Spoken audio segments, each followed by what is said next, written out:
어서 오세요. 동쪽 숲 찻집 보니입니다. 어서 오세요. 동쪽 숲이에요. 오늘은 영국 차 문화의 중심인 홍차에 대해 이야기해요. 요즘 우리나라에선 홍차라는 말을 거의 못 듣지요. 카페에 가보면 블랙티나 얼그레이 혹은 잉글리시 블랙퍼스트, 실론 등등으로 표기되네요. 사실 홍차를 만드는 차나무도 녹차의 차나무와 똑같아요. 같은 차나무에서 처리하는 방법에 따라 녹차와 홍차로 나뉘네요. 녹차는 수확하자마자 잎이 누렇게 변하는 산화를 방지하기 위해 고온에서 살짝 덮어요. 산화효소인 단백질을 파괴하기 위해서죠. 반면 홍차는 산화를 촉진하기 위해 심하게 치대는 과정을 거치네요.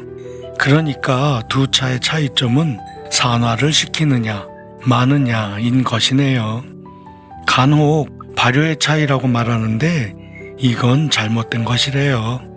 발효가 아니고 산화예요. 오늘 영국의 차, 홍차에 대해 이야기한 것은 보니의 화두가 손흥민이기 때문이네요. 보니의 오늘 화두는 손흥민의 행복 축구예요. 동쪽 숲 찻집 보니, 그 열째 사연을 만나봅니다. 손흥민은 우리나라 축구 대표팀의 주장이자 한국 축구를 상징하는 심벌임에 토를 다는 사람은 없을 것이죠. 나아가 아시아를 대표하는 상징이자 롤 모델임은 두말할 나위가 없죠. 오늘은 이런 손흥민의 행복 축구로 이야기하려 해요. 이야기의 시작은 손흥민의 프로축구로부터 시작할게요. 먼저 축구 선수들이 엄청난 대우를 받으며 직업으로 뛰는 프로리그를 운영하는 국가와 지역들이 생각보다 엄청 많아요. 세계적으로는 축구의 종주국이라 불리는 영국엔 프리미어 리그가 있고요.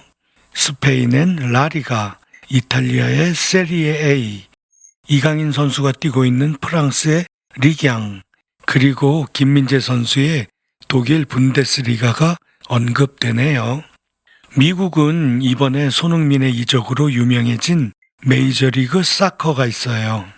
우리나라도 프로리그인 K리그를 운영하고 있고요. 여기서 재미있는 것은 풋볼이란 명칭이 나라마다 의미를 달리하기도 해요.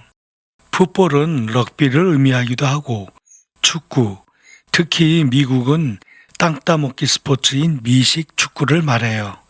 해서 미국은 축구엔 사커란 단어를 쓰지요. 손흥민의 첫 프로 무대 등장은 독일의 분데스리가로부터 출발해요. 2010년 18세에 함부르크 에스바우와 4년 계약과 함께 역대 최고 수준의 초특급 유망주로 시작하네요. 프로 생활을 시작한 이후 일취월장에서 2013년 분데스리가 명문 구단 중 하나인 바이어 레버쿠젠으로 최고의 이적료 갱신을 하면서 전 세계의 주목을 받기 시작했어요. 그리고 2015년 8월 28일 이적료가 우리 돈으로 408억 원을 기록하면서 세계 최고의 프로 선수들이 모여든다는 영국 프리미어 리그의 토트넘 후스퍼와 5년 계약을 확정, 이적하게 되네요. 아시아 선수로선 역대 최고 이적료였네요. 그리고는 우리가 잘 알듯 10년 토트넘 생활을 해요. 개인 기록을 보면 프리미어리그 득점왕, 프리미어리그 이달의 선수 4회 수상 등등 맹활약을 하지요.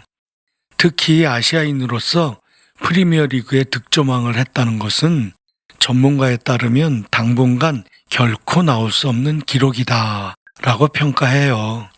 2020년 70m 드리블의 푸스카스상, 푸스카스상은 피파 국제축구연맹이 1년간 기록된 골 중에서 가장 멋진 골을 기록한 선수에 수여하는 상이에요. 또 토트넘 140년 역사상 최대 출전과 골을 넣은 수는 전체 5위, 골 어시스트, 도움은 전체 1위예요. 프리미어리그 전체를 봤을 때 골 넣은 수는 16위 등 어마어마한 기록을 만들었어요. 이젠 토트넘을 떠나 미국의 메이저리그 사커의 LAFC로 이적을 해서 맹활약을 하고 있네요. 손흥민 선수는 화려한 기록과 함께 그간 꽃길을 걸었을까요? 본인은 축구를 할 때 가장 행복하다 하지만 아쉽게도 그렇지 못한 것 같아요. 처음 프로 생활을 시작한 분데스리가를 떠나면서 밝힌 소회 중에는 인종차별에 학을 떼었다란 내용이 있어요. 동양인이란 이유 때문이겠죠. 이건 지금도 확인할 수 있네요. 바로 김민재 선수가 뛰고 있는 독일 분데스리가의 바이에른 뮌헨 소식 중 자주 접하게 되네요.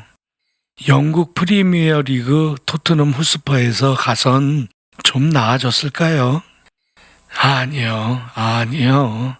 더하면 더했지 덜하지 않았을 것이네요.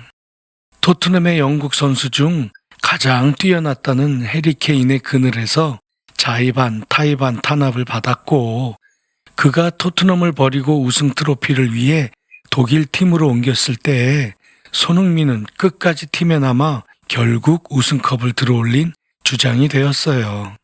그럼에도 이렇게 되기까지 그가 삼켰어야 할 울분이 결코 만만치 않았다고 생각되네요. 그간 토트넘에서 경기하는 모습을 보면 축구 종주국의 선수가 아시아 선수에 뒤져서는 안 된다는 고리타분한 묵시적 행동들이 관중과 구단 관계자는 물론 선수와 심판, 감독들까지 보이곤 했어요. 공격수에게 수비까지 하라든지 선수들에게 손에게 공을 주지 말라든지 부상 중인데도 출전시키고 컨디션이 안 좋으면 나이 먹어서 그렇다고 교체해야 한다고 스포츠 기자들은 줄곧 떠들어대곤 했죠. 이런 것을 손흥민은 다 극복하고 프로란 무엇인지 모두의 모범이 될 모습을 보여줬네요. 마치 우리 선비 정신을 축구에 그대로 반영한 듯한 모습을 선보였어요. 돈보다 사람을 우선하고 사사로운 이득보다 팀을 생각하고 아픔은 기꺼이 나눌 줄 아는 모습이 우리 민족이 그간 극복해온 과정을 그대로 밟아온 결과와 같다고 생각되네요. 이번에 미국으로 이적하게 된 것도 결코 쉽지 않았을 것이에요. 왜냐하면 토트넘은 어처구니 없이 싼 값에 손흥민을 1년 단위로 부려먹으려 했거든요. 또 제 생각엔 손흥민이 프리미어리그 다른 팀으로 가는 것도 막았을 거예요. 좋은 팀에 가서 일취월장하는 것은 눈뜨고 볼 수 없었기 때문일 거고요. 그나마 미국으로 간다고 했기에 이적이 가능했으리라 생각되네요.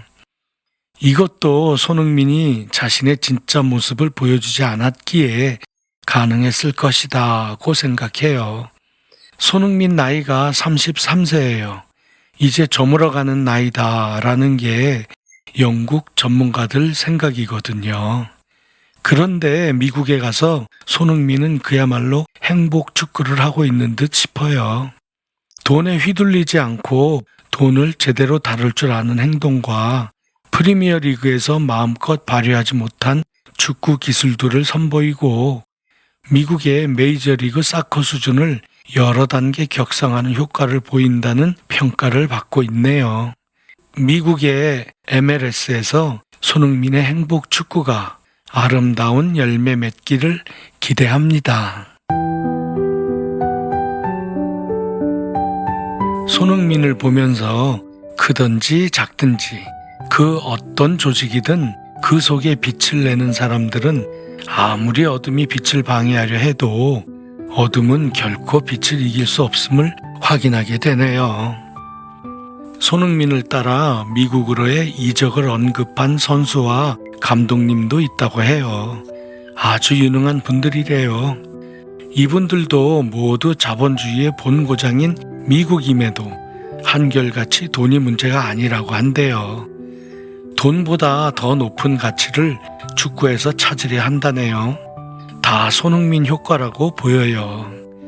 앞으로는 우리나라의 K리그도 발전해서 외국의 선수들이 많이 오고 싶어하는 그런 K리그가 되었으면 하네요.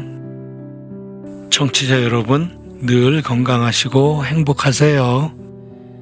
동쪽숲 찻집 보은이에요. 감사합니다.